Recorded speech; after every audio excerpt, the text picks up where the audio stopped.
Okay, folks, very good evening and welcome along to this Snow Sport Scotland webinar. With the subject is checklists, and I'm delighted to welcome along Andy Townsend, British mountain guide, head of snow sports at Glenmore Lodge, and probably very well known to you all. Thanks, Ian. Good evening, everybody. Yes, so checklists, essential backcountry checklists. What we're going to try and talk about is some stuff that will hopefully inspire you for the winter, give you some tools that will make your journey on the mountains a little bit more easy and a little bit more exciting and hopefully safer. So we'll jump on.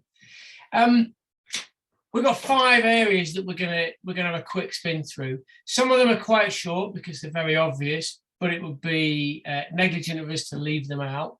Some of them are a bit more chunky, and the chunky ones tend to be a little bit more sobering. It's really difficult to talk about avalanches and companion rescue without dwelling on the negative, which is obviously not the reason we'd go into the backcountry. So we'll try and keep that upbeat, we'll try and keep it focused, and we'll try to come back and remember why we strap boards to our feet and step into bindings and go skiing and boarding. And I suppose we're going to start with the checklist manifesto. So why have I got a picture of a surgeon and what on earth has he got to do with snow sports?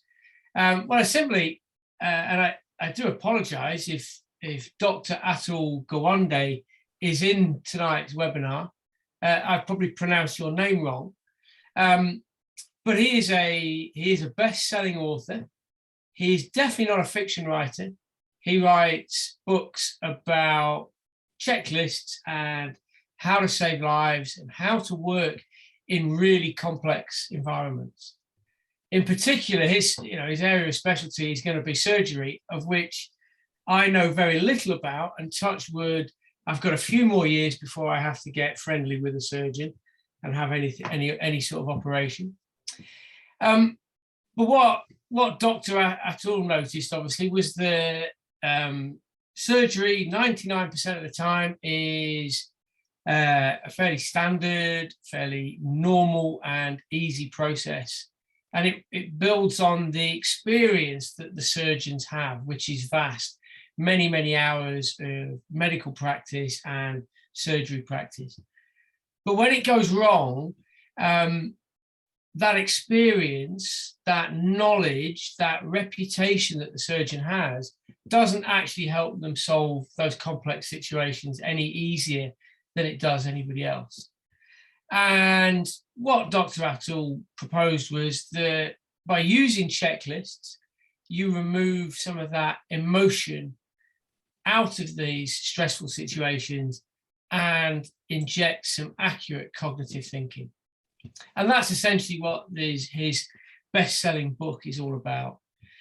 The World Health Organization, WHO, says on the dust sleeve of his book, this book will save at least 1 million lives. So he must be pretty right. What I want you to do, though, we have a chat function, and I want you to put into that chat function the first words that pop into your head if you put yourself in the position of this skier. Looking down that run, what is the first thing that pops into your head?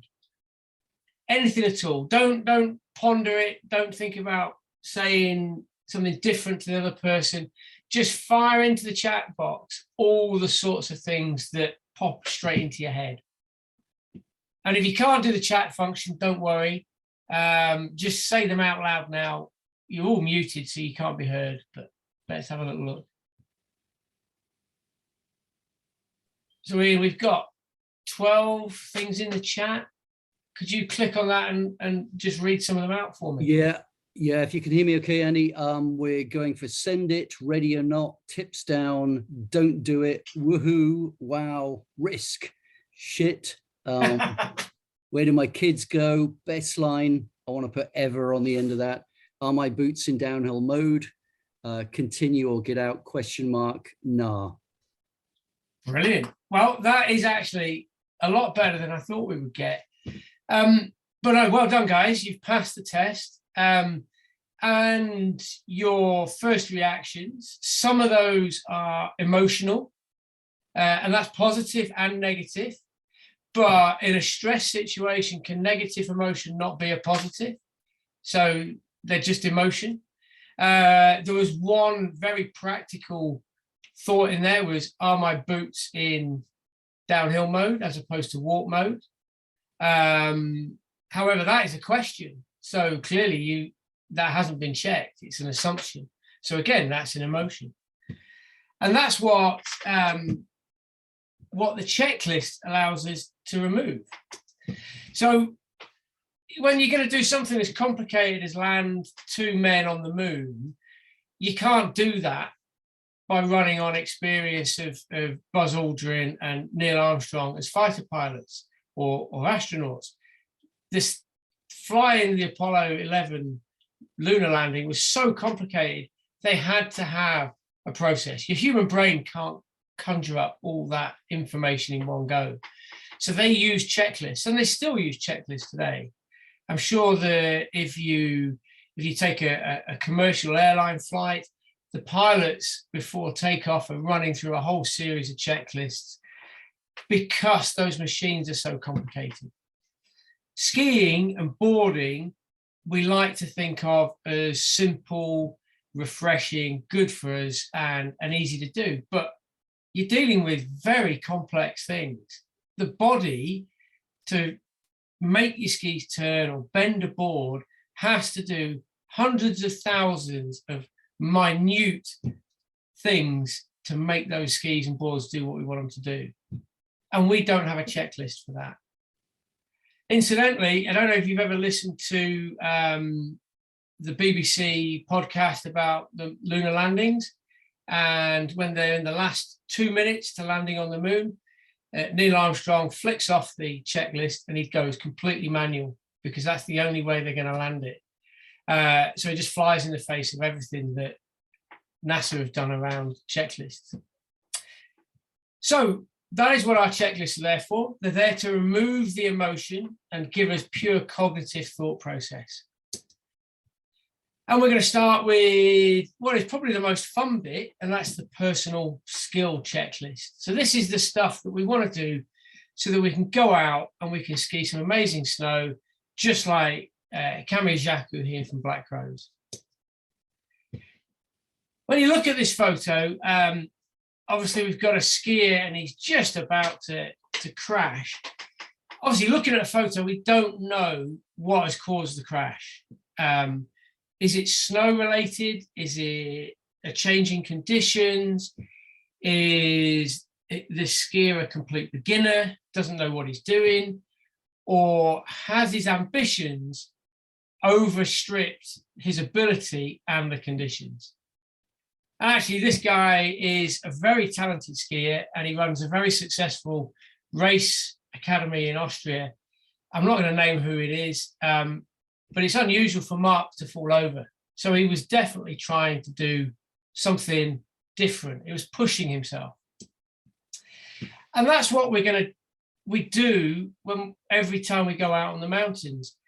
A good performance, a flowing performance is the balance between ambition, ability, and conditions. And it's fair to say that at the beginning of a season, when your legs aren't there, your brain hasn't quite switched on, your first run, your ambition might outstrip your ability. There's snow on the Cairngorms now. There's 13 millimeters of snow forecast overnight. There will be people tomorrow who will go skinning because they're so keen to. And I would say that ambition is outstripping conditions there because there's no base and it's probably going to be a skin up and a walk down, but their ambition is going to be driving that. Now that ambition might be to ski a narrow corridor of spring snow in Corrie Raybert. It might be to ski powder on Coronation Wall, or it might be to have a cruisy run down Lurch's Gully. You need to have a good performance and a safe performance, and one that isn't going to create injuries or issues for you in the future. you need to balance the ability, ambition, and conditions together. One of the things we get asked a lot, and I know Snow Sports Scotland have been asked a lot, is whether we should go on the hills on our own as a solo, or whether you should always go with a partner or a group. Now, I'm sure there's a lot of reasons why we shouldn't go on the hills on our own, but I really enjoy going out in the mountains when it's just me, and I can have that fairly intimate experience with the mountains, and I can just relax and enjoy myself. When you're out on your own, you have to balance that ambition, ability, condition triangle a lot more effectively. And conditions become a lot more serious, because if your ambitions overrule them, the consequences of an accident when you're on your own are far more severe than they are when you're with a group. But equally, a group might distort or push you to do something that your ambition doesn't want to do, push you beyond the ability of or push you beyond your ability. But the conditions might push that or dictate that. So again, when we're going out on our own, balancing ambition, ability, and conditions is key. At some point, we will have all learned to ride or ski on piste. And for me, that's piste skiing with a lift has always been a great way to get my legs fit for the season, get my head into gear, and to get my performance up to scratch. And I guess the last 2 years with the pandemic, piste skiing has been a bit of a rarity. There wasn't any in Scotland last year, and travel to the Alps is less easy than it was. So early season piste trips are a bit more challenging, a bit more uncertain. So it may be a case that our first turns of the year will be off piste or in a Scottish ski area when they have enough snow to open. So without our legs being fully attuned, without our brain being switched on, we do need to think about our fitness. Now, skiing is really good, and it is recognised by the NHS and medical practitioners that it's good for us physically. So it's good for our physical health, and it's really good for our mental health. I'm not suggesting for a second that we need to train as hard as Axel and Svindal. We're not downhill skiers. Well, some of you might be. I'm certainly not a downhill skier. But they're just doing everything that we should be doing, and that is some physical conditioning in order to get ready for skiing. And how long should we be doing that? Well, in my head, I start to get ready for skiing by doing squats and doing a bit of gym work and strengthening my legs and sharpening up my agility. I start to do that in September. The reality is it's snowing overnight tonight on Cairngorms. I'm getting dead excited, and today I was doing squats because they're the first ones I've done this year. So I'm definitely feeling like I'm a bit behind the curve there, but I'm going to try to catch up. But the physical fitness is definitely important for our injury prevention, which is key. It's really easy as a skier for me to focus on that picture on the left of the guy making a jump turn on a nice piece of steep snow. And a lot of my early season preparation would be for ski performance. But for us, when we're backcountry in Scotland, the ability to put our crampons on and strap the skis to our rucksacks and boot up again the slope we've just skied down is crucial. You know, the Scottish skier will do a lot of work going up and down to get very little skiing. So being just as au fait with how we pack our bag, how to put your crampons on, etc., is really important.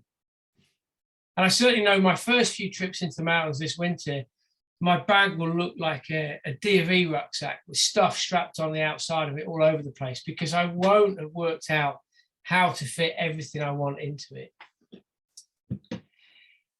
But we're not just going to talk about ski skills and mountaineering skills. By far and away, the most important skill for a backcountry skier is navigation. Alain Duclos, who is a French avalanche forecaster and trainer, he trains the French guides on their avalanche course. He says the three key factors to avoiding ever being avalanched is navigation, navigation, and navigation. So we need to practice a little bit of navigation. It is important. It's not just so we avoid the snow we don't want to ski, it's so we can find the snow we do want to ski. One of the best ways to improve our navigation is off snow, and it's also a good way to get fit and get our legs strong. It might be a bit late for some summer orienteering, but a little bit of practice with your map and compass before you head out is really important. Because when you're out in the white room trying to find the way home, or trying to find the slope aspect you're looking for, or hoping you don't find the cornice that you don't want to find, having good navigation practice, or having done some navigation practice, is really key. Because when you're out walking, even in winter conditions, everything happens so much slower. As soon as you strap a pair of skis or a board to your feet and start sliding, you lose the ability to measure or judge distance. Time becomes irrelevant because you're going fast and slow, you're making turns, and just holding a compass bearing while sliding is really difficult. So again, that's another early season skill we want to go and practice. And finally, I mean, yes, go and practice with a rope by all means, but actually what I'm put this photo in was, that's me on the left trying to untangle this rope with a pair of gloves on. At the start of the winter, I'm fingers and thumbs. By the end of the winter, I could knit a scarf with my gloves on. I'm that practiced. So actually putting your gloves on in the house and making a cup of tea, doing a few bits and jobs. I can remember somebody once telling me that the best way to learn how to do things with your gloves on is to try to peel an onion. If you can peel an onion with your gloves on, you know exactly what you're doing. However, your ski buddies or snowboarding buddies will not want to go out with you if your gloves smell of uncooked onion. So that's sort of a quick run through some of the personal skills we want to do. And remember, it's a balance of ambition, ability, and conditions. And as the season develops, that balancing between those three factors will become subconscious. But early season, it's definitely, okay, the snow's a little bit firm here, or it's a little bit crusty. I'm going to manage it by doing skiing a little bit slower, making a bit of a jump in my turns. Be aware that your skill fade is incredibly rapid. There's a lot of coaching research that shows that people who acquire quite proficient skills will lose them in a matter of weeks. So it's continual practice and practicing for success. Brilliant. I'm going to push on into equipment checklist. This is a much more interesting topic, because if you're a gear freak like me, then you definitely want to be thinking about your kit a lot more. I showed this photo last year on a webinar, and I got a question that somebody said, "Cripes, do we really have to carry all that stuff when we go touring?" The answer is no, you don't need to pack all this stuff when you go touring. You should pack for the itinerary or your ambition. You should pack for your conditions. But you should also pack for the worst possible outcome. Any type of rescue in Scotland is going to take hours. It's not as quick or as simple as having a ski patroller turn up with a blood wagon and whiz you away, or having a small European-style helicopter pop in and lift you out of there. Calling the rescue team in Scotland involves a lot of time, a lot of effort. It's a volunteer service. So being prepared to tough it out on the mountains for a few hours is really key. However, you don't need to take 3 pairs of gloves if you're going to be skiing in the spring, because your hands are going to be warmer. But in this type of weather we've got now, it's super cold, and the snow's quite wet, I would definitely be packing 3 or 4 pairs of gloves, because I don't do very well with wet hands or cold hands. So kit is a personal choice, but there are definitely some key items that we can't ignore. One of the key items is obviously the board or the ski. And if you're like me, you don't like servicing your skis at the end of the season, because it almost says I finished and that's the end of it. So I really need to get into my garage and I need to service my skis. I need to check that the bindings are in good working order. I've lubricated the moving parts and I've set the din to the right setting. And if I'm not sure what the din is, I need to weigh myself and my kit. And unfortunately, this year I turned 50, so I now have to take one off my previous din setting, which is the recommendation from the European standards. Skis and boards, they are the important part of what we do. If they're well waxed, you get a good run, you enjoy, you're not fighting the lack of service. If the edges are sharp, they cut into the hard snow and the ice. So these are actually, having a well-serviced pair of skis and a board is key to our safety. Not only key to our safety, it's key to our ability to undertake our ambitions and overcome the conditions. But we shouldn't just focus on our skis. They're the sexy bits that we all like. It's really hard to get excited about gloves, but the difference between a good day and a bad day is a warm set of hands. In the Scottish environment, it's quite wet. We're surrounded by the sea on 3 sides, so our weather is super unpredictable. Whichever way the air is moving onto land, it's coming across water. So it's going to be wet and cold. So good synthetic layers to wear on top of everything to keep warm. A spare synthetic layer to stick on top of that in case of emergency is key. Little things like packing an extra buff means that you can change your buff at lunchtime and get rid of that wet, sweaty one and have a really nice dry one for the afternoon. Those little things, they're massive morale boosts that are really important. But let's not forget that we have to deal with some of the funny ones and peculiars. And this time of year, it gets dark pretty early on the mountains, so a head torch becomes important.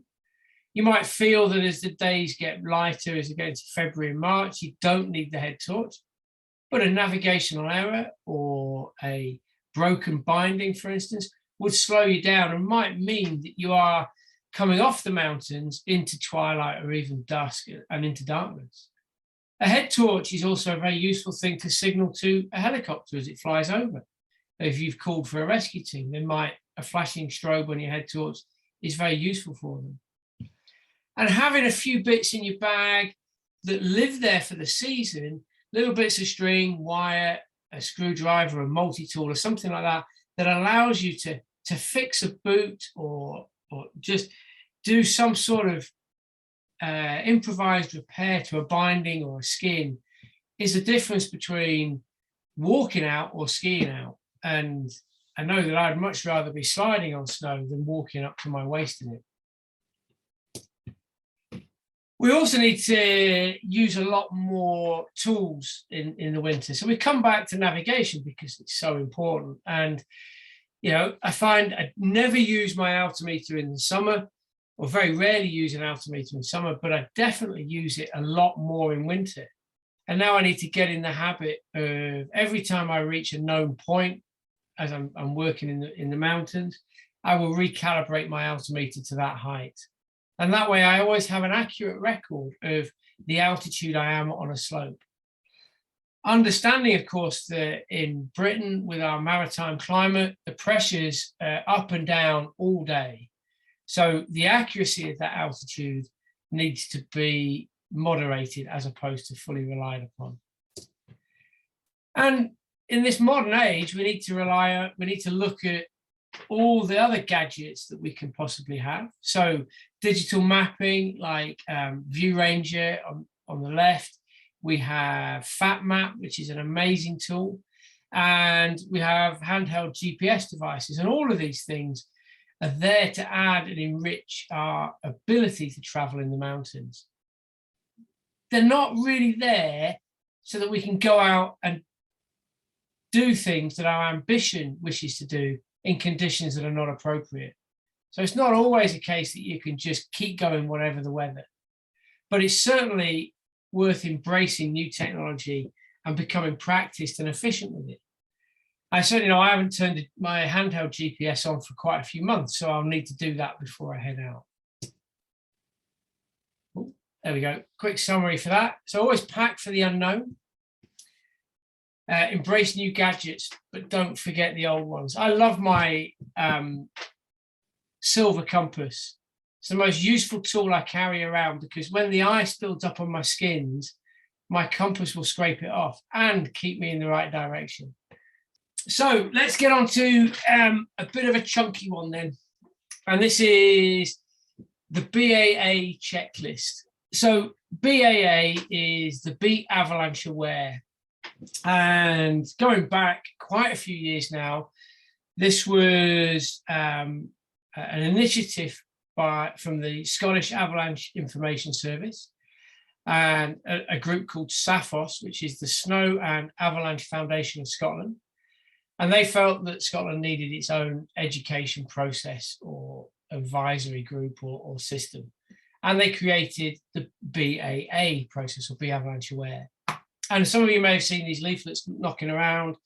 There's a big section on the SAIS website about being avalanche aware and how to do stuff. And this checklist, we're going to go through. We're going to have these checklists will be available on the Snow Sports Scotland website very soon. And it's just a way to help inform and give us more information. So the BAA process, like NASA in trying to simplify incredibly complex systems into smaller compartments on a checklist, that's all the BAA process is. And it takes in 3 areas of information, puts them into 3 separate areas, and allows you to consider them in isolation. And then when you mix them together, that will inform your decision.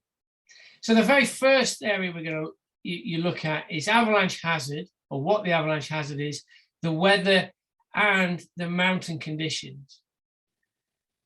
At the same time as you're looking at gathering that data, that information, you're also going to consider you and your party, your friends, your riding buddies.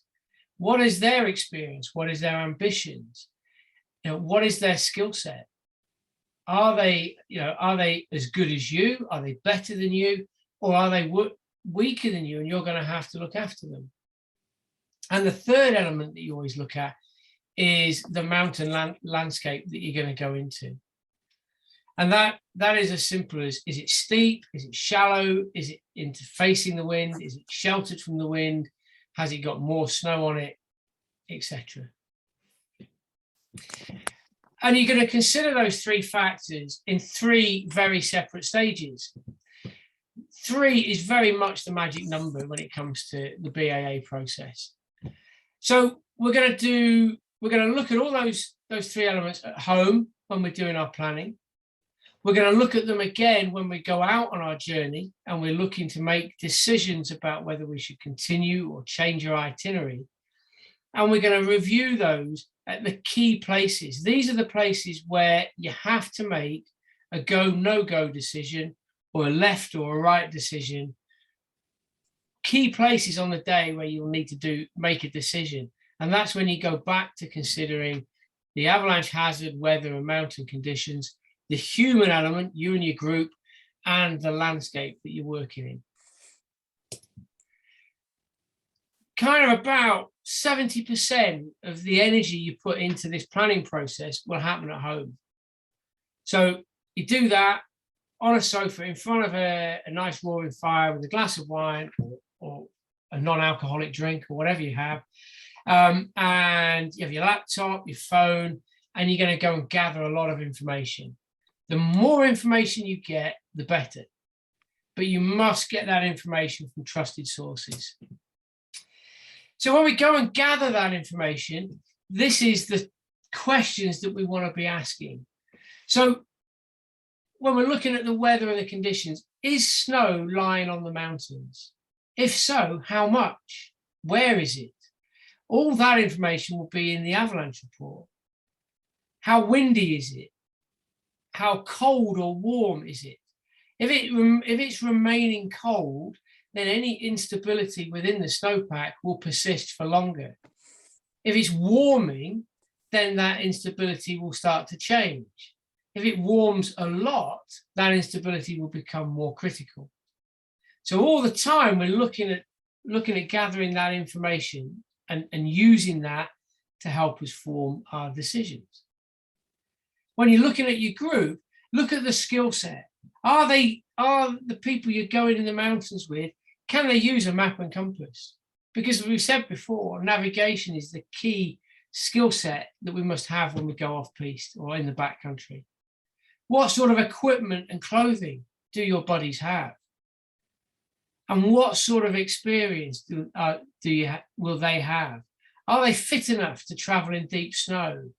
Are they good at handling themselves when it's blizzard conditions or it's windy or the snow's hard or icy? And finally, when we look at the landscape, is it steep? Now, avalanches require a certain steepness. I think the average slope angle that avalanches is 38.5 degrees. Give or take a bit, that's everything from 25 degrees to 45 degrees is avalanche terrain. So knowing how steep it is where you're intending to go is really key. Relating that steepness to the hazard from the avalanche report is really important too. And that's also what aspects do you intend to go on. If you intend to go on a windy aspect, you need to anticipate that it will have had the snow stripped from it, so there might not be as much depth. If you're going on a sheltered aspect, anticipate that the snow is lying on that sheltered those aspects. And also, how complex is your terrain that you're going on? Because the terrain complexity is what will make it challenging for you traveling in that terrain or easier for you to make passage through that ground.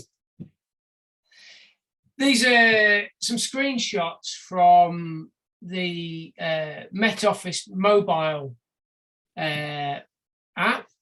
And this is the forecast for Friday, Saturday, Sunday this week. And as you can see, there's a lot of wind, a lot of snow coming, which I'm really excited about. The temperatures are really good, so that means it's below freezing. That snow will be brilliant. But I'm a bit concerned about Friday and Saturday's wind speeds. It starts to calm down again on Sunday and Monday, but certainly late Friday, overnight into Saturday, that is some quite strong wind speeds, which is going to have a big implication on our planning. I'm going to take that weather information and I'm going to read the avalanche report. Now, the avalanche service has statistics. They have an avalanche forecast and they have a blog. And the blog gets around 600,000 hits a year and the forecast about 100,000. So that means the 100,000 people are reading the detail in the avalanche forecast and the others are looking at pretty pictures. So we have pictures on the avalanche forecast. We have this compass rose that for those of us of a certain age will look like a very popular game. Others call it the slice of the pizza or the pizza of death.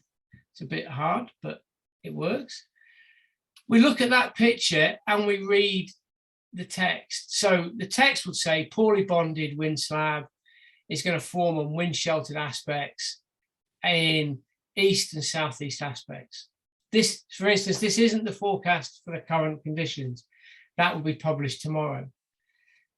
But you can see from the compass rose that slopes above 1,000 meters and below the summit are colored in orange, which means they're considerable. So the avalanche hazard will be considerable on those aspects. It's moderate hazard on the northwest and southeast aspects. So the hazard is less, but it's still a hazard.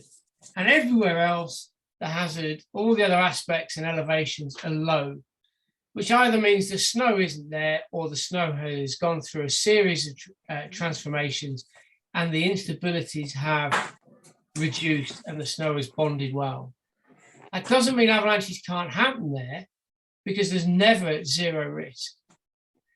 But it's very important that you look at the weather, the compass rose and the text in the forecast. Andy, I'm going to share one other question which came into the office as well, which for everyone's benefit, which is one about shopping. People have been rushing out buying their kit. Where in your hierarchy of importance would you put ski crampons in terms of your buying list? Well, I wouldn't put them above my skis, otherwise I wouldn't be able to go anywhere. Again, ski crampons, with good route planning and good skills on the mountains, you can usually avoid using them.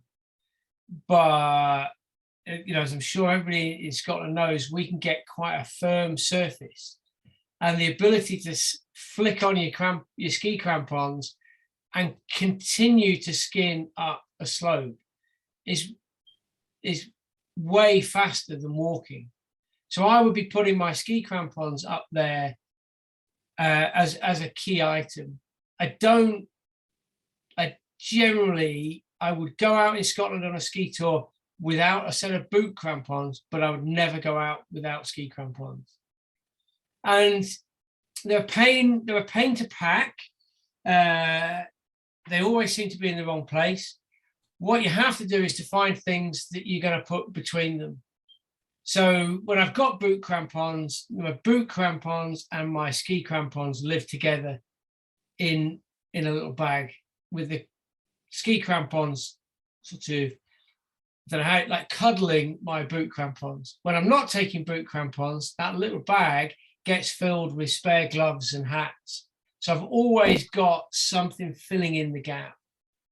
And then the last little thing I have is a small carabiner that lives on the rucksack on my shoulder strap, so that when I think I'm going to need my ski crampons, I take them out of the bag before I get on the steeper slope, clip them onto my rucksack like a set of cowbells that jingle around. And that means if I suddenly find myself on some really firm snow or snow ice, I don't have to take my bag off and balance. I can just quickly bend down, slip my ski crampon on and go. So I try to keep them out of the bags when I think I might need them. But yes, they are important. Yep, that's it, Andy, on the kit questions. Sorry, we can get back to That's cool. avalanche hazard. Yeah. Right. So avalanche reports, compass roses, aspects. And then while we're looking at all this, gathering all this information, one of the key things is to actually have a map with you as well. Now, it's really important that when we're doing this, don't plan where to go before you've gathered the information. Otherwise, your human bias will make you find information that supports your plan. Yeah? Let the information tell you where to go. And then when you get there and you kind of think, well, we won't ski a north aspect because it's going to be loaded by the wind. We'll ski a nice south aspect. How steep is it? The map will tell you how steep it is. You just need to measure the gap between the index contours. They're the thicker red contours on the map. And you'll see that on the left there, that slope is 40 degrees because the contour interval is 1.5 millimeters. That might be too steep for me to ski that day. It also lets me look at the type of terrain I'm going to be going into. And we want to avoid convex ground, the complex terrain, because convexities are where the snow is under tension. It's being pulled from the snow below the slope, and it's being pulled from the snow at the top of the slope. And that's where avalanches break. That's where our presence overloads the snowpack. So we want to avoid convexities as much as possible. So it's a key thing. We can go and find where those are. And we can look at the steepness within the slope. One of the things you can also get a handle of in Scotland with the Ordnance Survey maps is whenever you see a broken contour. So I don't know if you look far left of the screen here, where you've got the Lochen. If you go up, you'll see that there's suddenly quite a lot of contours missing around certain areas. That doesn't mean that slope is shallow.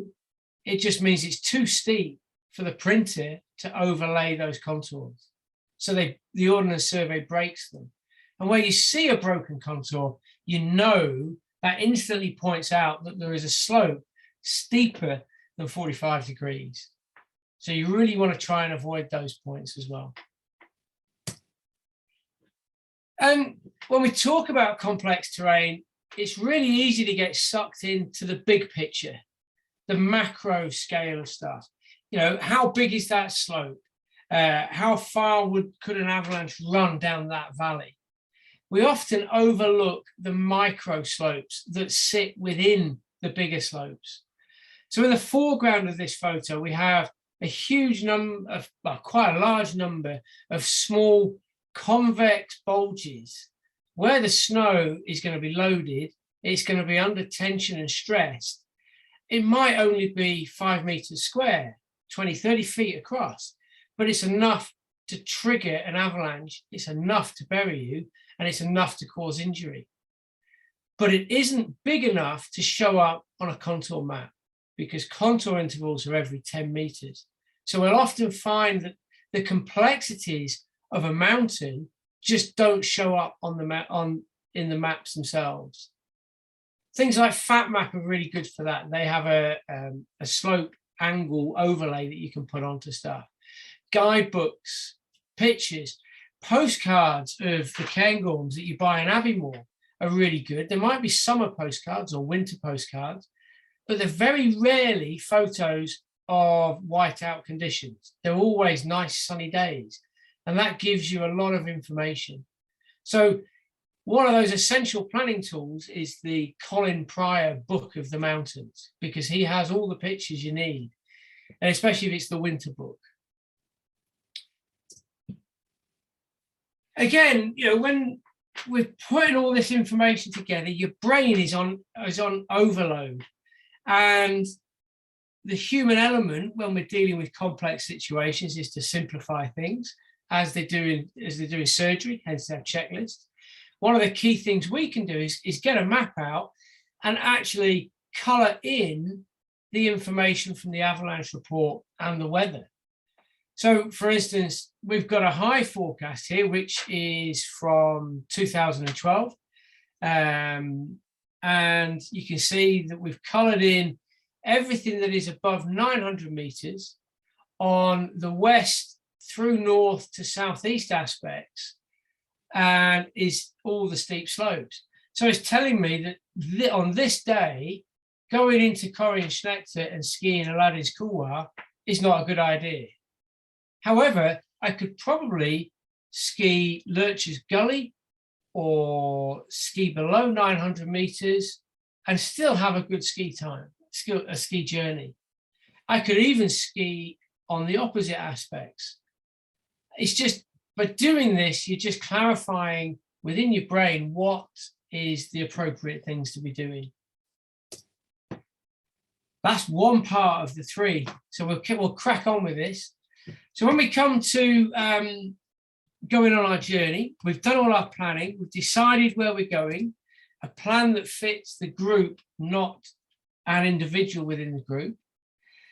We're going to head out, and while we're out and about, we need to be chatting, we need to be discussing who's going to get kicked off Strictly Come Dancing next, but we'll also need to be looking and verbalizing what you see. Quite a lot of avalanche victims, when they're interviewed after, they're like, oh yes, I recognized all the conditions, but I didn't feel I could say anything within the group. If they'd said something, they might not have been avalanched. So we're out and about. When we're looking at the weather on our journey, you know, is it poor visibility? Poor visibility makes it challenging to navigate, to route find, but it makes it even more challenging to look at what the conditions are doing. Is there any, have you seen an avalanche? Is there any recent avalanche activity? That's the absolute golden bullseye that will tell you whether the slope is dangerous that you're intending to travel over. Is it windy? Is the snow actually moving around you as you go? You know, I'm quite sure most of you will appreciate that skiing in Scotland, you have a ski technique which is for skiing into the wind. Yeah, like Axel and Svindal will tuck to go faster. In Scotland, we tuck just to get going forwards into the wind. So how windy is it? How much snow is being transported? And how is the snow behaving under your skis or board? How is it behaving when you're walking? Don't just look at it, listen. How does it sound? Color is really important in all this as well. And what is the temperature doing? Is it cold or is it warm? And most importantly, is it warmer or colder than was forecast? For the group, that poor visibility is going to have an issue. It's going to require more navigation. It's going to require a certain level of confidence. If the group, you or the group don't have that, then you have to come up with an alternative plan or route.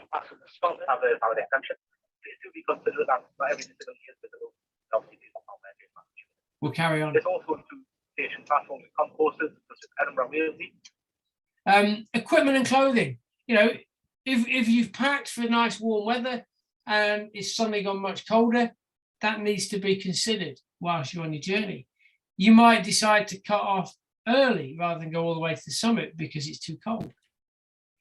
And are the conditions different to what you thought would be on the plan when you got your planning information, when you looked on British Backcountry Facebook page? Is it what you thought you'd expect or is it different? We're going to be, when we're in the mountains, we're going to be looking to see what sort of unstable slopes we've got. You're going to pass an awful lot of little test slopes that you can have a poke around on, jump up and down on, stamp on them, poke them with your ski stick, get your probe out and try and probe through the snow to feel what's happening within it. You'll get to see what is happening around you. You know, is the landscape the way you expected it? And finally, that complex terrain again. Is it more complex than you predicted? Is it a bit more, you know, is there more navigation required? Is your progress slower? All of this is part of the feeding the decision-making whilst you're on your journey. When it comes to recent avalanche activity, it's really difficult to date avalanches unless you actually see them. The photo of this slab, for instance, was taken 10 or 15 minutes after that avalanche was triggered. Looking at that, you can see the crown wall, the top wall where the slab has slid. That's really clean and defined. The debris is angular and sharp. The longer that debris and the crown wall is exposed to the wind and the elements, it will start to round off. So if you see an avalanche and the debris is quite rounded, it's old. If you see avalanche debris and it's sharp and angular, kind of like polystyrene that's just been snapped, that means it's quite new. And that is the key sort of information that will tell you whether this, if you're intending to ski or board that slope, it's a good thing to do or not. Is the weather what you expected? When you're skinning in a whiteout, always takes longer than when it's nice, warm and sunny, just because you've got no reference to gauge how fast you're traveling. It's a bit like trying to drive with your eyes closed. It's pretty tricky. Is it putting more snow down than you expected? Not just how much snowfall is coming, but how much is the wind affecting that? If you're in a European ski area and you get snowfall of more than 1 centimetre in an hour, that automatically raises the avalanche level by one unit, because that's a huge amount of snow arriving in a very short period. In Scotland, we can have wind drift of meters in an hour. in sheltered environments. And we can have slopes that were skiable in the morning, stripped bare by the wind in the afternoon. Is it warmer or colder? I hope none of you ever have to go skiing in a rainstorm thaw like this. It was horrendous wet underpants on a ski tour. It was disgraceful. But how quick is that temperature rising? And we know whether it's warm or cold by how much clothes we need to wear. If it's staying super cold, then that's going to continue to preserve those instabilities. It might even accelerate the instabilities. And if it's warm and it's gently warm, then it will start to change the snowpack for the positive. But if it warms too quickly and too fast and too much, it will make things weak. And you're going to be going along and looking at these things. It's happening around you. As you're skiing along, what noise are your skins making on the snow? Is one side of the piece blown smooth and polished and the other side next to the fence loaded and soft?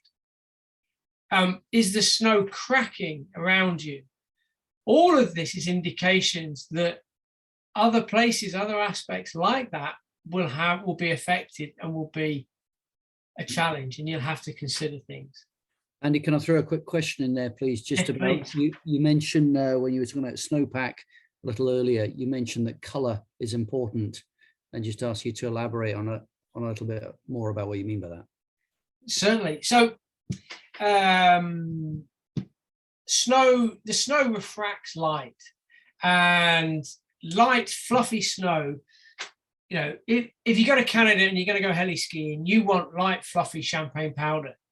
Now, if you took a meter cubed of that Canadian light powder or Japanese powder, and you took it out and you put it in a glass box and you melted it, you'd have less than a litre of water for a whole meter cubed, because the air content is so high. So that is pure white snow. In Europe, we get powder that's a lot denser. It goes from, say, 5% water content to 20, 30%. As you get to wind slab, which is probably closer to 70% or even 80%, the space between those grains of snow is much smaller, and the ability for the light to refract through it is less. So light, fluffy snow is white, and when you poke a hole in it, it has that beautiful blue hue that you see. Dense wind slab appears grey and cream coloured because the light can't refract within it. So it's darker, it looks dirty and unpleasant, and generally that's what it's saying it is. That work for everybody? Yep, that's great. Thanks, Andy. I do have a question that's popped up from Ian Hill, but we're going to park it, Ian, at the moment. It's about preparation and training for a multi-day ski hut tour, but I think we might just park that and maybe pick that one up at the end, if that's okay. Definitely. And finally, remember the human factor within this on the journey section. You need to keep an eye on each other. You know, if you're on your own, it's a different game. But with your other people, when you're out with your friends or your groups, then keeping an eye on somebody. You know, I think this is one of my favourite pictures from last winter. This was my son declaring that he had no interest in continuing on this ski tour. He was cold, he was bored, it was hard work, and you know, I can tell without talking to him that he wasn't engaged, he wasn't interested. And you need to look at that. Now, it could be that that's you that doesn't feel engaged or interested. You need to verbalize that to your friends. Otherwise, they're going to continue to assume that you'll be the first to jump off the cornice and ski down Jacob's Ladder or head down Diagonal Gully or wherever it is, knowing that you're going to have to come back. So keeping an eye on each other and watching what's going on is part of the decision making within the journey. And then we come to what will be the shortest, quickest part of this whole process, but it is probably the most important, because it is the point of the pyramid. If you like, the cherry on the cake is what happens in these key places. And again, in a key place, this is a spot that you've previously identified that will require you to make a decision. Is it a go, no go? Is it a left, a right? Is it a ski fast, ski slow? Is it a ski together or singly? It's a place that you've identified that you will have to make a decision. And again, you come back to the visibility, avalanche activity, the wind, drifting snow. Is it snowing? Is it wind drifted snow, etc.? When you look at the human element, you're going to come back to uncertainty. It's the first time we're ever going to use a bit of a gut feeling in here. How do people feel? How are they fit? Are they capable? Are they suffering with fatigue? Is the weather intimidating them? Have they seen somebody else do something that scared them? There's all sorts of things in there. Coming down to the question, does it feel right? We often want, I think as a consumer, we want the manufacturers of the avalanche transceiver to make it so that we'll never get avalanched. Imagine a set of Oakley goggles that you can put on and it will tell you where the avalanches will be triggered. And you can ski around all the hotspot trigger points and never get avalanched. That will never happen. So we have to go back to our gut instinct. Does it feel right? And we come back to that in thinking about that in the mountain landscape. Uncertainty is key in there. The convex slopes and the slope stability.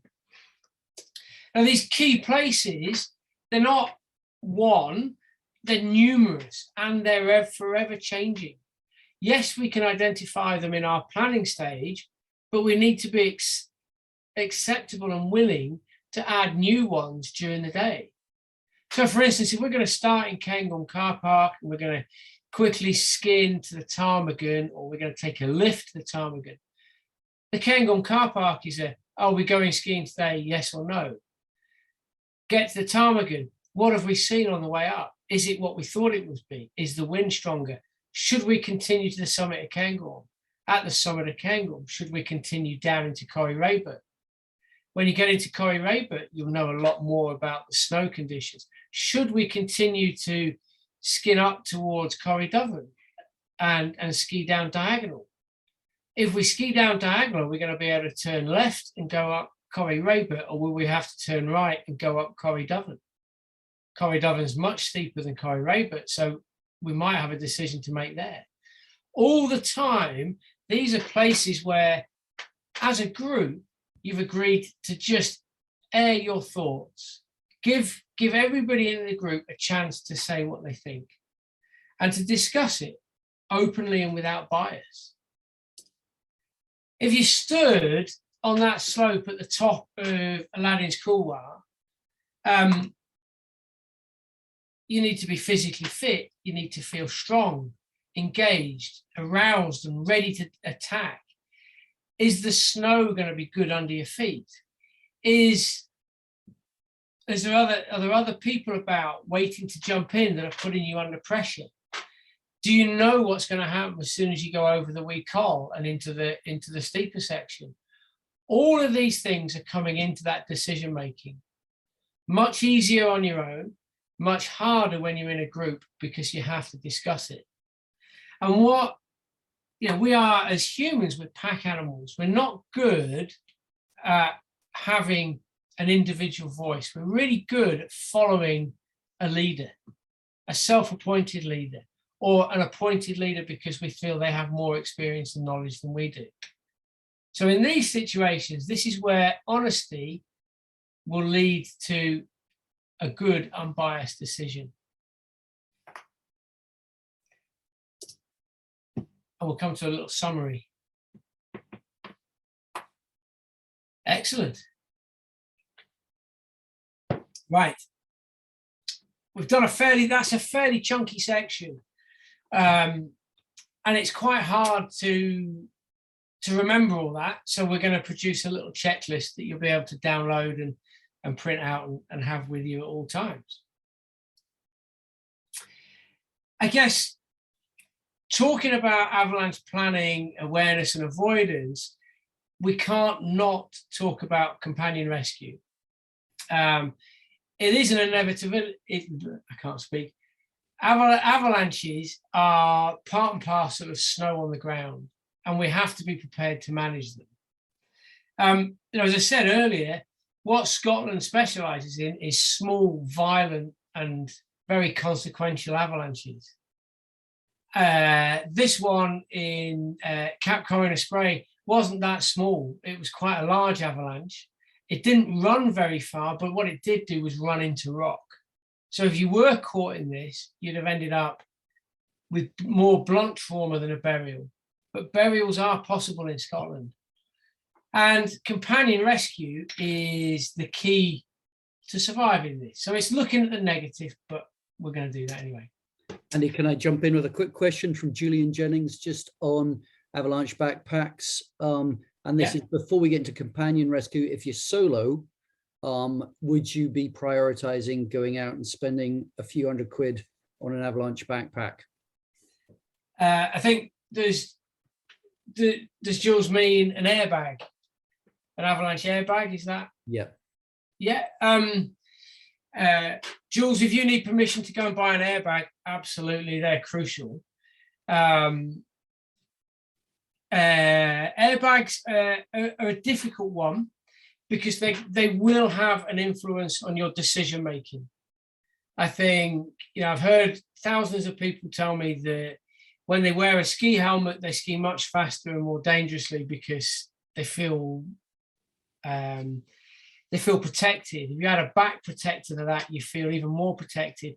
You add an airbag to it, people say that it changes your decision making. I think if an airbag will keep you on the surface. If you're skiing in an environment where a burial is more likely, then investing in an airbag is a good thing.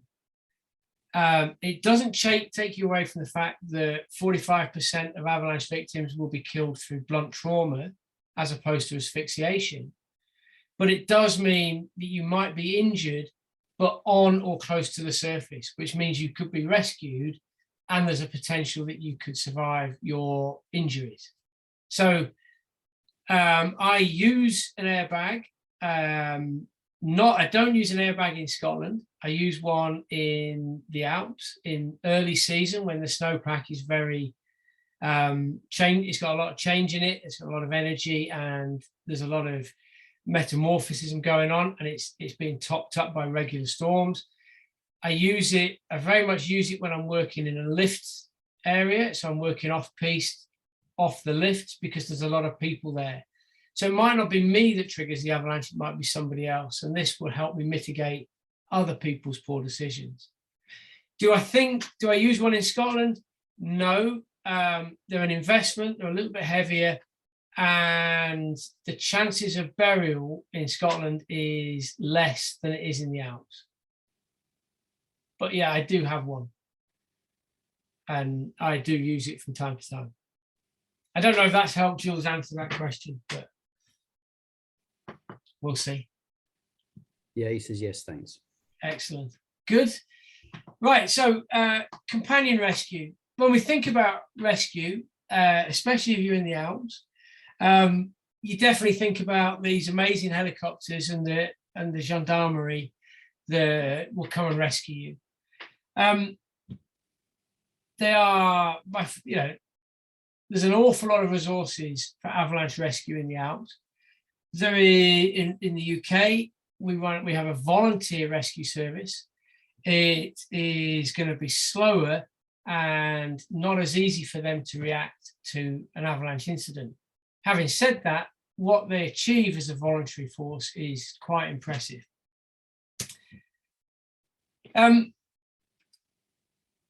We need to be self-sufficient when we travel in the mountains, regardless of whether it's on a board or a pair of skis. And the reason that companion rescue is so important in avalanche accidents, especially when burials are concerned, is because of time. So we have a graph here, and we don't need to go too deep into this graph, except you have a probability of survival on the left and time in minutes along the bottom. And both graphs, the black and the blue, show a massive drop-off in the first 10, 15 minutes.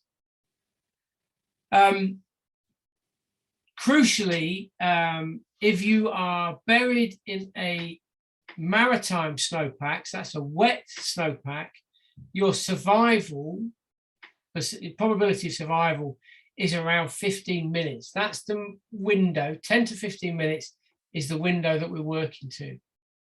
So witnessing an avalanche and getting your phone out and calling for help is going to take up all of that 10 minutes. So your best chance of survival, if you are avalanched and caught and buried, is to be rescued by the people you are on the hill with, the human resources that you've been skiing with that day. Now, like I said before, burials are thankfully quite rare in Scotland, but they do happen. Small avalanches like this can gather up quite a large amount of material. And the Scottish mountains being as complex and as old and as worn as they are, there are a lot of terrain traps. Terrain traps are commonly thought of to being narrow gullies or valleys where snow pours into them and the depth increases greatly. In Scotland, our terrain traps are rocks, boulders, small cliff bands, and flattenings or little rises on the hill. There was a very bad avalanche accident quite a long time ago, thankfully, on Nevis Range, where one of the survivors was, I think, buried for 48 hours or nearly 48 hours. And if you went round to the back of Nevis Range under the Nid Ridge to look for the site where this accident happened, you'd never find it because it doesn't look like a terrain trap. It just looks like a boulder. But that's what he was trapped against, and the snow buried in on top of him.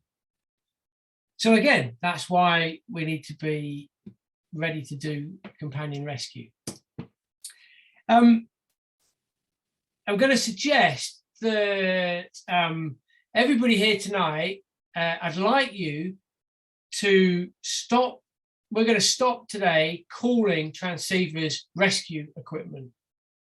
The transceiver is part of our safety equipment, and the shovel and probe is what we use for rescue. So the transceiver is what we have on our body.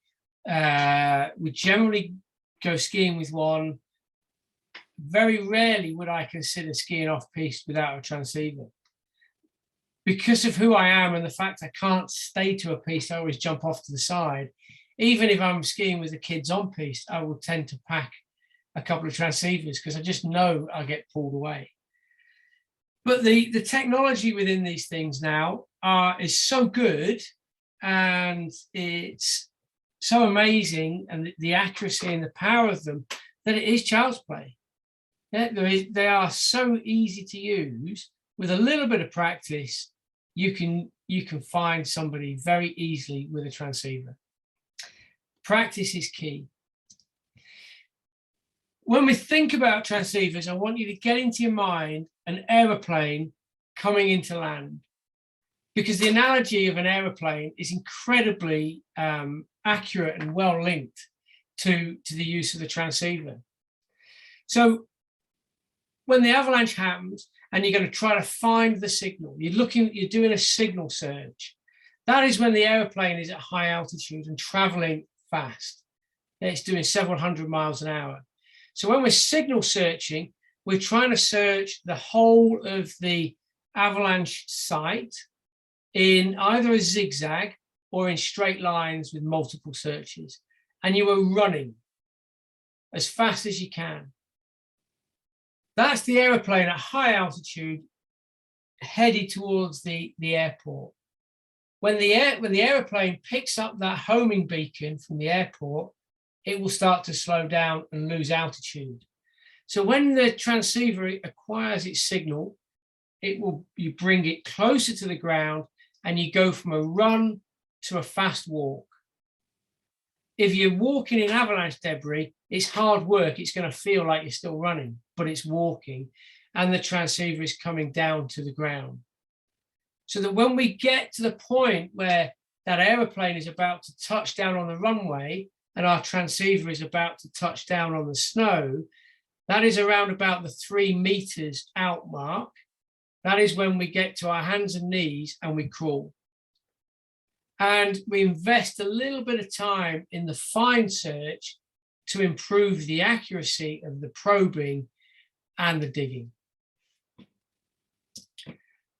When we get that lowest reading on the transceiver, we want to take out the probe and push it into the snow to try to find something that doesn't feel like a rock, snow, or the ground. A rock will feel hard, a snow will give with continued pressure, and the ground will almost suck the probe and not let you get it back. If you're probing and you hit a rucksack or a body, it has a spongy feel to it. It's like probing something rubbery.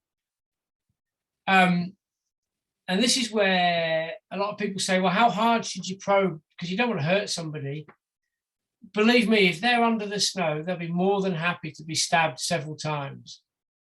Yeah, that will be a nice confirmation that you're coming. So that once you get that rubbery feel, that's what you're looking for. But it's unlikely you will get that on your first strike. That's because the signal from the transceiver is a curve. So therefore, we need to probe in an increasing spiral that gets bigger. So we're probing 25 meters from the lowest point in an increasing spiral. 25 meters, did I say 20? I can't believe that. 25 centimeters. It's the width of your shovel blade or a foot. If you've got big feet, it's a little bit short. If you've got feet like mine, which are small, it's the same size as my feet. Or use your shovel blade. And you'll probe outwards in a spiral. And you are looking for that rubbery feel, that rebound, or a very different change in depth. So if you gain 2 meters probe depth on the first 2 strikes, and the third one is 1 meter deep, that's an indication that there's something under the snow that's worth investigating. It might be a body or it might be a rock, but you've still got to identify. Andy, can I jump in with a couple of questions? Yeah. One hails back to airbags. Just you can mention this just now. James Pitcher was just asking actually what size of airbag you use in litre. My airbag is 32 litres. My normal work rucksack is 32 litres, and I made sure that my airbag is a genuine 32 litres of space. It's big, but what I don't want to be doing is to be taking an airbag and then deciding what kit I'm going to leave at home because it won't fit into my airbag. Okay. So I want to have one that's big enough to carry all the stuff I need to, not just for work, but for my own comfort and enjoyment as well. Okay, hopefully James answers your question. You've got your bag size there. Other question from Michael McDonald. I'll just read it out to you. Do you dump bags while searching to avoid interference? If so, do you run back and probe and shovel, or do you just keep everything with you? Michael, I would keep everything with you. There is a risk of secondary avalanches, and the last thing you want when you're doing a companion rescue is to be able to go back for anything. So, get your shovel and probe out, zip your bag back up, put it on, and take that nanosecond to do the waist belt back up. If you're caught in a secondary avalanche, a rucksack makes you a bigger target and protects your spine. So it's worth keeping them on. When you get to that digging stage, dump it to the side, take your jacket off. You're going to work so hard in digging, you don't want to be wearing a rucksack. But in the search, take everything with you, including skis and all your stuff. You don't want to be going back uphill again to get stuff. Yep, all good. Thanks, Andy. Brilliant. Digging wise, it's hard work. It's by far and away the most time-consuming part of the companion rescue. And this is why we need to be really quick with a transceiver search. We need to be quick and accurate with a probe, and we need the digging to be able to begin the moment the probe confirms the position of the victim. Ideally, it would be great for the digging to actually start before the probe goes in the ground.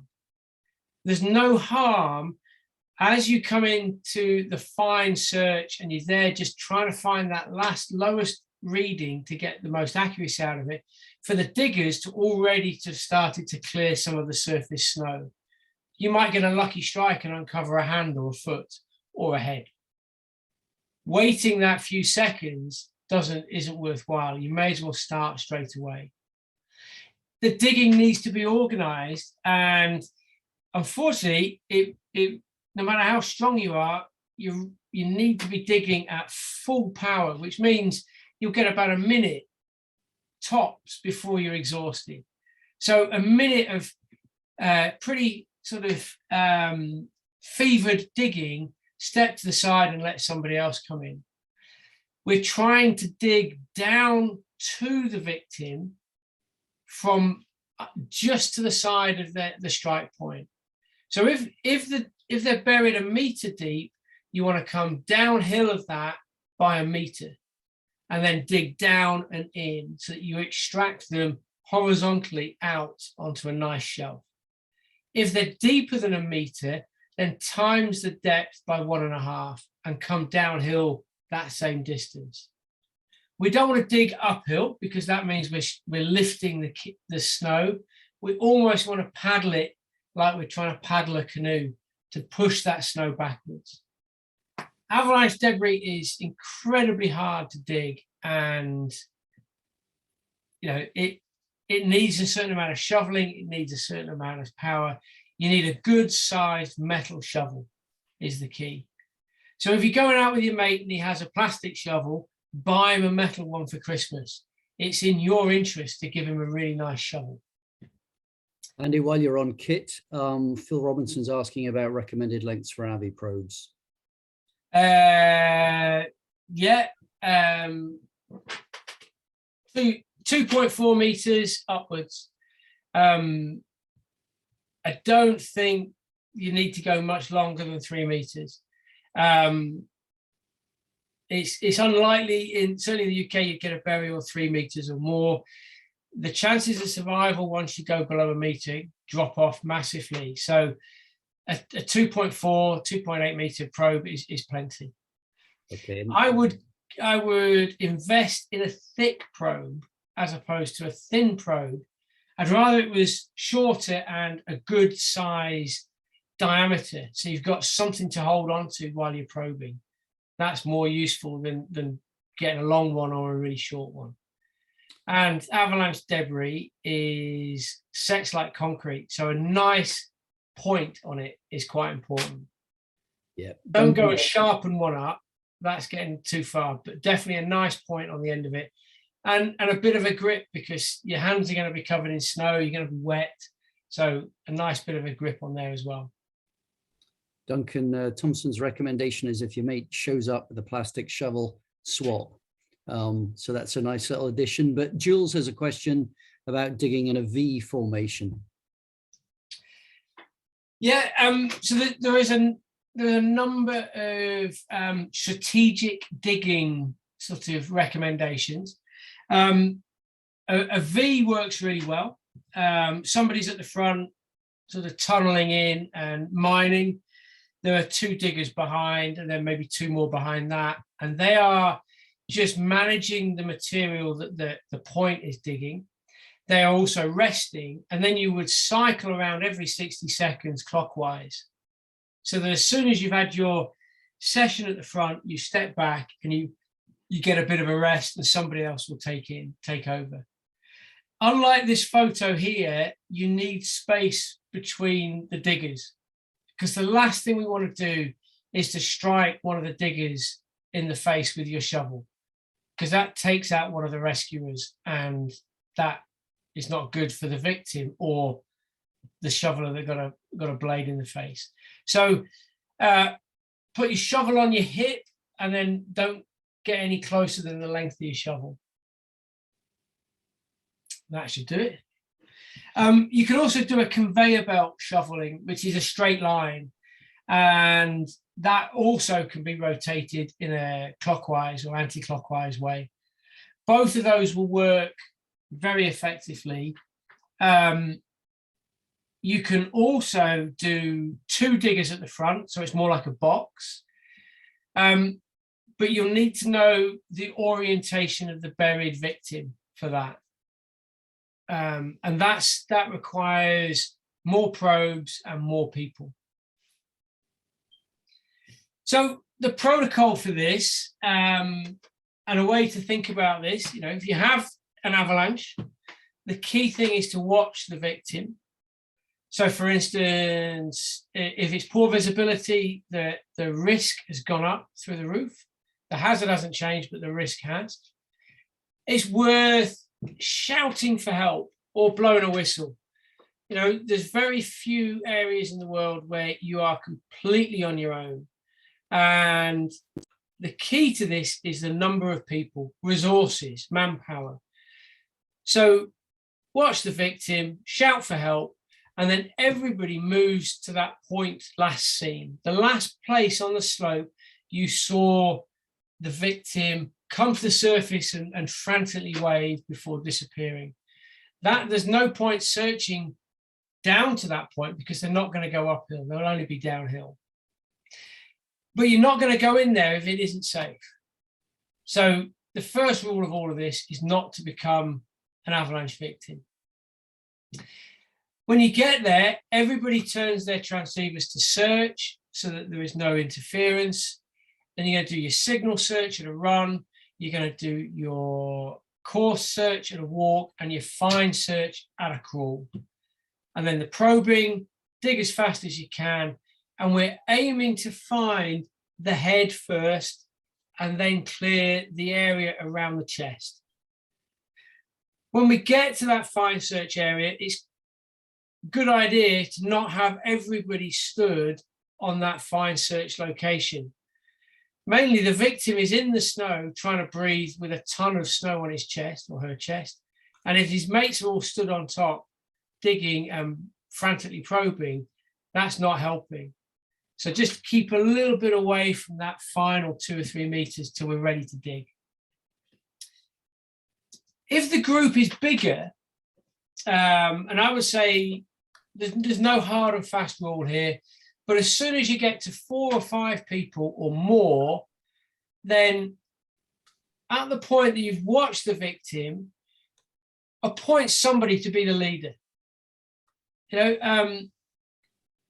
Organized chaos is effective, but really organized organization is even more effective. So if somebody can step out of the actual rescue, they can get their phone out, they can call for the formal rescue or the organized rescue to come in and bring in the medical team and bring in even more resources, the chance of survival for the victim goes up.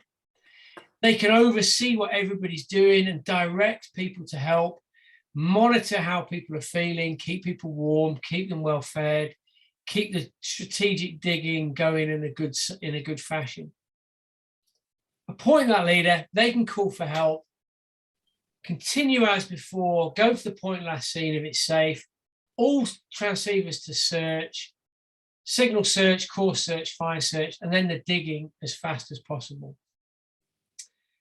If you have multiple victims, then you need multiple resources. If you haven't got lots of people, then you basically rescue the shallowest burial first, which makes things very difficult, but that's a good way to triage your avalanche victims. Right. I've put in a picture of some nice turns on a nice sunny day in perfect Scottish powder, because it is worth pointing out when we've done such a sort of a chunky subject that's a little bit depressing, that the probability and statistics are on our side. Yeah, people do get avalanched. They do make poor decisions that lead to accidents, but the probability of you being involved in one is acceptable to go skiing and boarding off-piste. I don't know what else to say. It's very easy when you're teaching avalanche stuff to focus on the rescue side of stuff, but the chances are you're ever using it is a bit like first aid. We hope to never use it, but we plan to be capable if we need to. And I'll leave that. We'll jump straight into some travel checklists. Like I said, we don't want to be avalanched, so we're going to have some good travel things, positives to finish the evening off, as opposed to dwelling on the negative. And if we do some of these things, and these are applicable to Scotland and the Alps and the Greater Ranges, we used to call them safe travel, but safe is a binary concept. It's either safe or it's dangerous. There's no safe and a little bit less safe. So we're going to call them travel checklists. These are things we want to be doing. So it all comes down to that planning. Make a plan and then stick to it. And the key to making a plan is that it's not one person's plan. It's a group decision that shares elements from all of the members of the group, so that therefore it's balanced and it's appropriate to skill, ambition, or ability, ambition, and conditions. We need to communicate not just the plan, but we need to communicate during the day. Group size dynamics is quite interesting, and the research being done into that. Groups that are less than 6 are very personal, and people get to know personal details about their group members that some people would feel uncomfortable with. Groups larger than 6 are impersonal. You don't get to know your group members well enough, and that people will often not share information that they are embarrassed or concerned about. I'm not feeling so well today. You don't hear that in big groups. I'm concerned about my car's MOT. I'm not thinking about what I'm doing on the skis or the board. I drank too much beer last night, so I'm not feeling so well. All of that sort of information is critical that we share that in an open, non-judgmental environment. So our communication is key. Part of that communication is really stating the obvious. If we identify the hazards and point them out, no matter how obvious they are, don't assume that everybody has spotted the rock that is just poking out of the snow. Don't assume that everybody knows that this gully line you finish in is going to end up in a burn line which has an open water course in it. Point out the obvious. People are dealing with fatigue, tiredness, they're dealing with the weather, difficult skiing conditions or boarding conditions. Always make sure that you are pointing out the obvious. Go one at a time. It is a cliche. This is how you get the best photos when you're out and about on the hill. It's also where we stress and we get this right. We put the least amount of stress on the snowpack. But not just that, it also means that if the first person skis down and it's not very good, they can communicate that back up to the people above them. So they can either slow down or go a different route. It also means that your rescue resources are located in a safe and appropriate place. We used to call them islands of safety. but the islands need to be very big because avalanches can travel quite a long way. So, it's before the start of a slope. It's on a rock island that will not be affected by a slide. If it's at the bottom of the slope, it's well away from the potential run out of that slope. And when you think about it, that if you're skiing first, that's always considered the most dangerous position to go in, because we don't know what that slope's going to do. It's a bit untested. But that person has all the rescuers above them on top of the hill. They're quickest to them. The last person, all the rescuers are going to have to put their skins on and come back up. So actually, the last person down is the one that will have to shoulder the greatest risk or burden. That's why guides always go at the front. It's the safest place. Visual reference. When we're skiing in bad weather, rocks, terrain, features like that can be very useful to help us ski. It can also be a good idea to take it in turns to ski at the front. You have zero visual reference. People feel seasick. It's difficult to know whether you've even stopped sometimes. 10 turns for each person at the front before they swap means everybody's getting a good ski. Nobody's having a fall or an accident or hurting themselves. And it's just a really nice way for the group to work in bad visibility. And we want to play the angles. Now, this little table is not, you won't see this in the SIS website. I wouldn't say it is recognized by guiding agencies or ski instructor bodies or anything like that, but it's my own interpretation of how we might play the angles. So it won't work for everything, but it works for some things. So at low hazard, so European level 1, I would feel quite comfortable skiing 40 to 45. Depends on the conditions, depends on the slope and the group.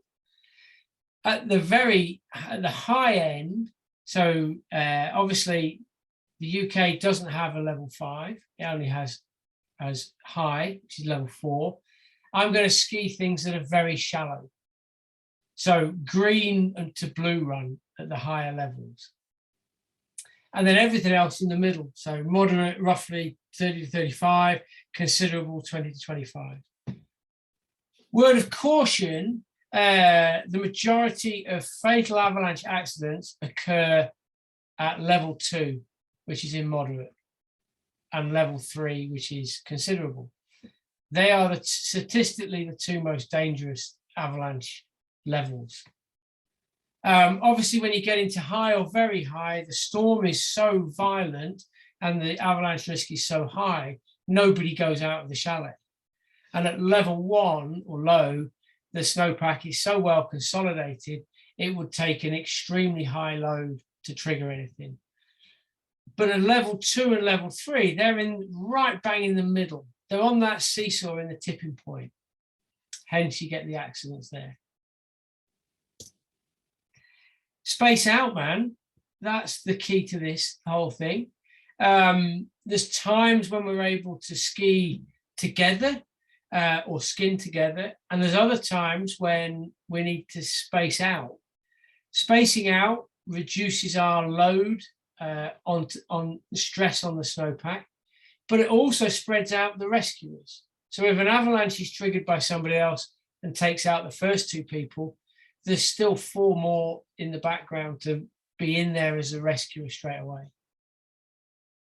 It also means we're less likely to collide with each other when we're skiing, which is a good thing, but it doesn't work in bad visibility.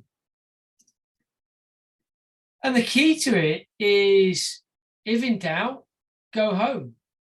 Listen to that gut feeling, and if it doesn't feel right, then you really must adopt a more cautious approach and come back on a day when it does feel right.